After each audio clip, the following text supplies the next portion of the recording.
रेसिपीत तुमचं स्वागत आहे। आज आपण करूया कैरीची चटणी। करायला एकदम सोपी सिंपल चटणी आहे। एकदम गावाकडे करतात त्याप्रमाणे मी तुम्हाला करून दाखवणार आहे। सबस्क्राइब करा खवंग मराठी रेसिपी चॅनलला आणि माझ्या नवीन व्हिडिओज आणि अपडेट्ससाठी बेल आयकॉनवर क्लिक करा।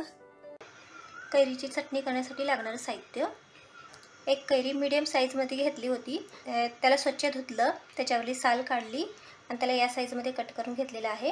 2 कांदे अशा प्रमाणे कट केलेले आहेत, लसणाच्या पाकळ्या, कट केलेली कोथिंबीर, शेंगदाणे, लाल तिखट आवडीप्रमाणे तुम्ही कमी जास्त करू शकता, जिरे, चवीप्रमाणे मीठ।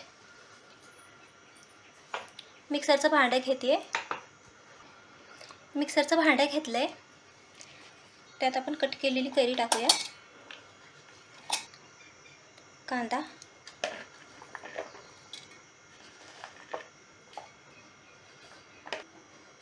शेंगदाणे,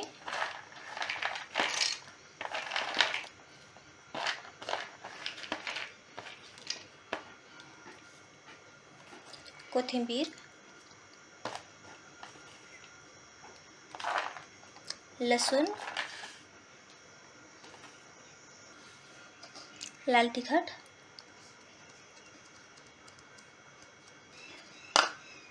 जिरे,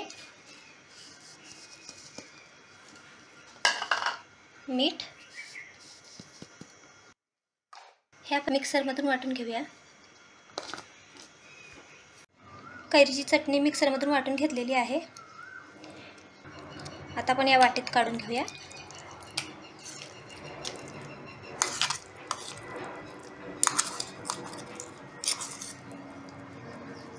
माझा व्हिडिओ आवडला असेल तर लाईक करा, शेअर करा, सबस्क्राइब पण करा।